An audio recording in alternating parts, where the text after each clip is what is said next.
Good afternoon, everybody. My name is Jennifer Schultz, Senior Vice President of Marketing and Communications at OU Medicine. I'm back here with another episode of Oklahoma Health News powered by OU Medicine. Before we get started, I have to answer a question that I'm sure we're going to get, which is why I'm wearing a surgical mask instead of my kind of fun fabric masks. If you will recall, a couple weeks ago, we had Dr. Dale Bratzler on here talking about masking. And one of the things we discussed is just how challenging masking felt in the heat of Oklahoma's summer. And he made the comment that a surgical mask that you can purchase in a grocery store or a drugstore section of a big box store would actually be just as effective but cooler than a fabric mask. And as somebody who had a hard time with the heat, I can tell you categorically he's correct. And so I have switched to surgical masks that I've gotten at the store. So we are going to actually talk today with Dr. McCloskey, who is a pathologist, director of clinical microbiology and virology laboratories, along with an associate professor of pathology in the OU College of Medicine. So thank you so much for being here, Dr. McCloskey. Thank you. You know, you're a pathologist, so we're going to talk a little bit the laboratory and COVID-19 testing. This has been a hot topic across Oklahoma, and I think what we've seen over the span of our emergency response is really the state focusing very much on testing capacity, which we've got an incredible amount of testing options available. But one of the things that also is a part of testing is the pathology aspect of it that happens in the laboratory. Now, the OU Medicine Laboratory just received a CAP accreditation, and I want you to tell us a little bit about what CAP means and why it's so important. So CAP stands for the College of American Pathologists, and it's one of the major professional organizations in the world of pathology. And so laboratories are required, if you do testing on patient samples, you actually have to be federally licensed. And there's a regulation that came about in 1988, the Clinical Laboratory Improvement Amendment. And this required these regulations. And so to meet and maintain that license, one of the requirements is that you actually undergo periodic inspections. And you can do that through a few different entities. You can do that through CMS if you chose.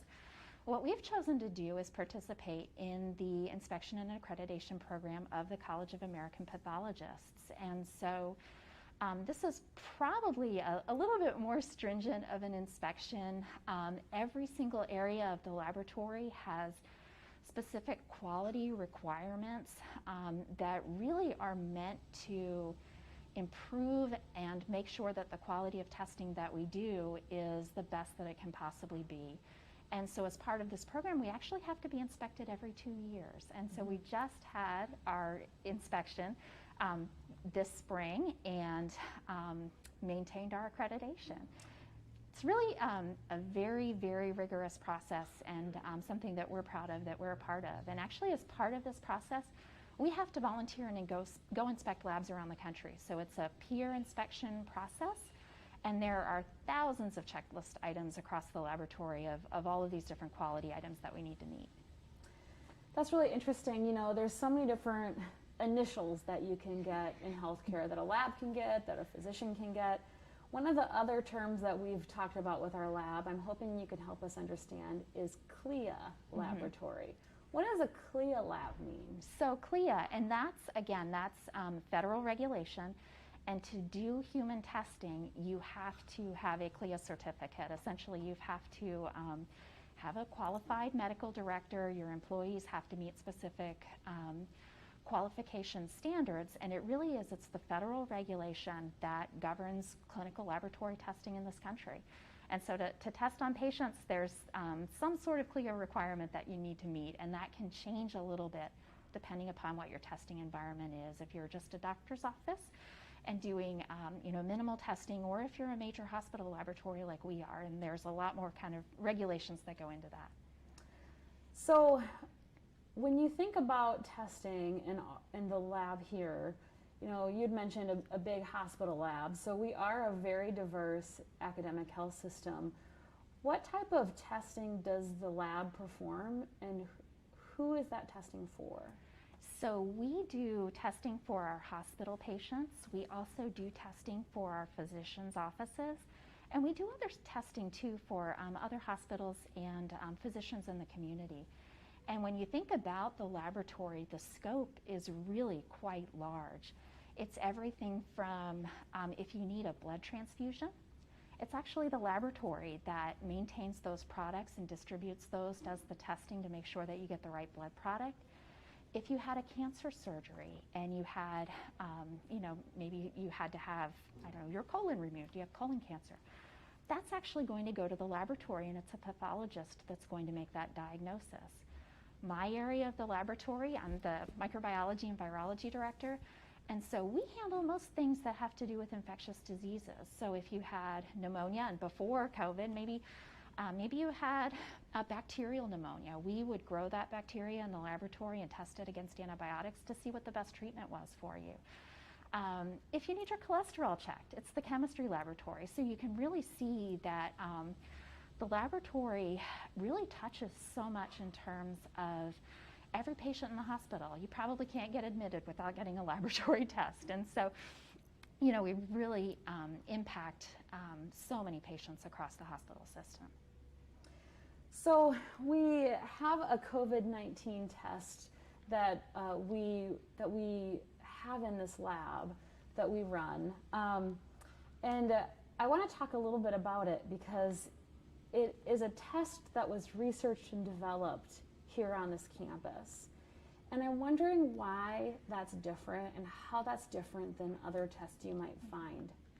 So one of the things that's different about COVID than any of the other testing that we do is it was almost like somebody turned a switch. And here you had testing that was non-existent in January to all of a sudden you hit March, April, May, and everybody wants a test. Everybody needs a test. And so, we found ourselves in this situation where tests were really hard to find. And so there were some really smart research folks on campus that thought, wow, we could help develop our own test on campus and try and utilize some of the resources that not everybody was competing for. And so thankfully, between the OUHSC campus and the graduate colleges, my department, the Department of Pathology, and the Oklahoma Medical Research Foundation, and kind of the vision of Dr. Joel Guthridge, we developed the Oklahoma COVID-19 PCR test. And so it really is, I think, a strength of our laboratory in that, we also have a lot of the other commercial tests that are on the market, but we do have this one test that's fairly high throughput, so we can do a lot of specimens at a time, kind of what I mean when I say high throughput. And we're using chemicals, reagents, that not everybody's competing for. So hopefully this will give us an edge, because one of the other things that we've seen throughout this pandemic is kind of a waxing and waning of availability of everything from swabs to the plastics that you need to run the test. Believe it or not, plastics are in short supply.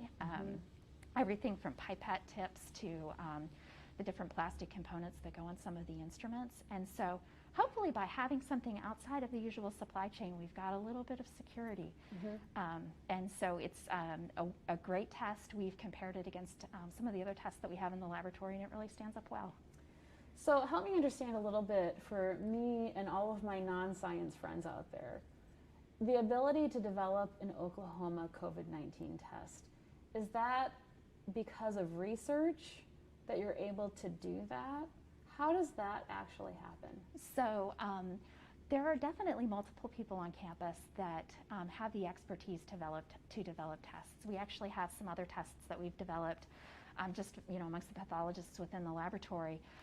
But the particular instrument in the company that we've worked with, Fluidigm, OMRF and the scientists at OMRF actually had this novel idea to use that instrument. And so we really couldn't have done it without our researchers that had experience with this particular instrument, because really hardly anybody's using it. There are a few other places that have been working on developing a test with this instrument, but it's definitely unique, and it's really very few people that have experience with that instrument.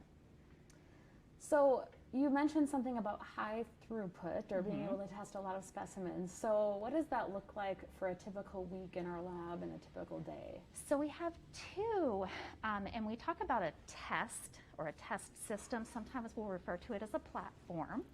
So we have two higher throughput platforms. So for example, there's one test from a company, Thermo Fisher, and when we set that test up, we can run 93 patients and 3 controls, because you have to have quality control with every run. And so we can have one person working through that test and come out with 93 patient results. For the Fluidigm, we can actually do 93 times 2 at once. So you can come up with, that's 186. You can do 186 patients at a time. They're very manual tests, so we actually have a lot of human steps. Some of our other test systems, where the instrument does most of the work, they're actually a lot lower throughput. They're faster. So, you know, a Fluidigm run might take me, 6.5 hours to do the entire test, where some of these other tests might take, 45 minutes or 90 minutes.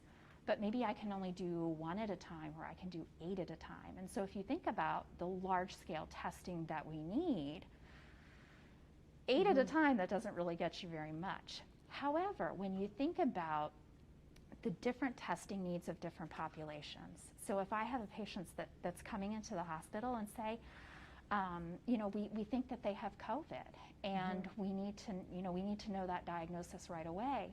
Having that test that I can do, maybe in 90 minutes and get that result out really fast, that's a way that I can use that test. So what we've tried to do is piece together a whole series of different platforms that we can use for different purposes. So some of them, that have slower turnaround time.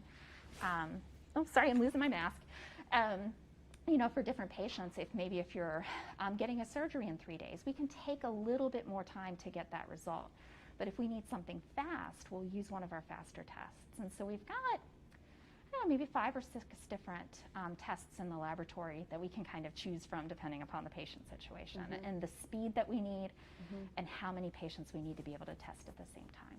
So when you're talking about the speed that we need, one of the things that makes me think of is really the difference between maybe someone's coming into the ER and we need a rapid triage in our rapid triage area, which is kind of separate from our ER intake, to get a really quick test to know before we're admitting a patient, versus someone who's maybe going to have a procedure in a week and they would take the test in advance of the procedure. Is that kind of what you're describing? Am I understanding that right? Yeah, so we do. We have quite a few different populations that we're testing on campus. So pretty much for any patient that gets admitted to our hospital, everybody's getting tested. And so that helps with our patient safety and with the hospital employee safety as well.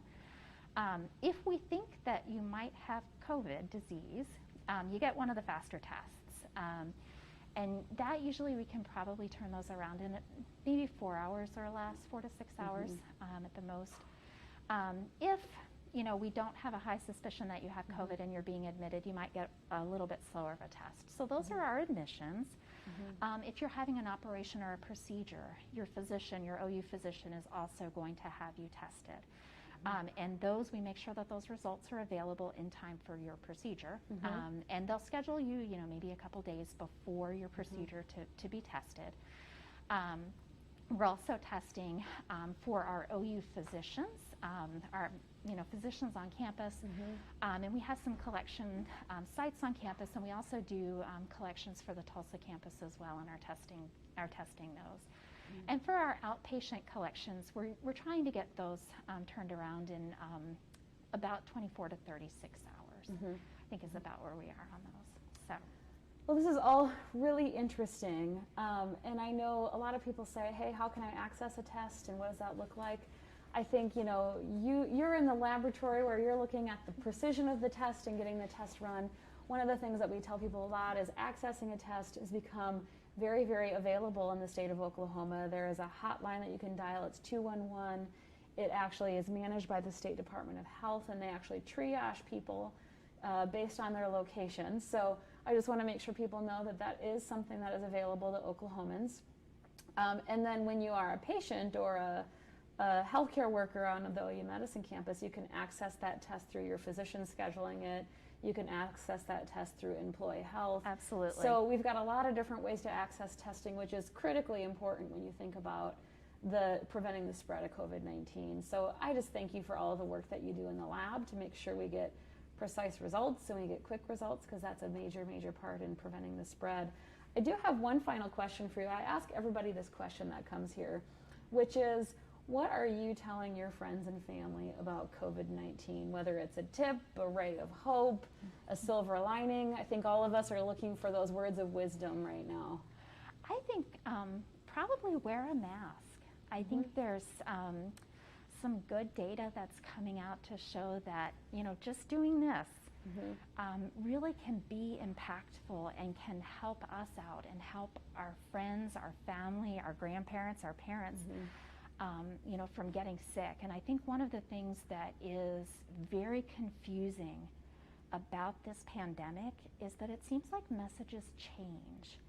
And I think that's going to happen because this is an evolving situation. What's going to happen during the course of the pandemic is that we as scientists and physicians, we're going to learn things, and then we're going to try and communicate that to the public. And I think that can be confusing because it's why is it changing? Why didn't we know this, you know, a couple months ago? And so I think, you know, masks are one of those things, but I think it's really, really important, and that's something, you know, that I encourage, you know, my mom, if she needs to go out, you know, don't go out if you don't need to go out, but if you do, make sure that you're wearing your mask, make sure that you're social distancing, because those are simple steps that we can all take to really help our friends, our neighbors, our family.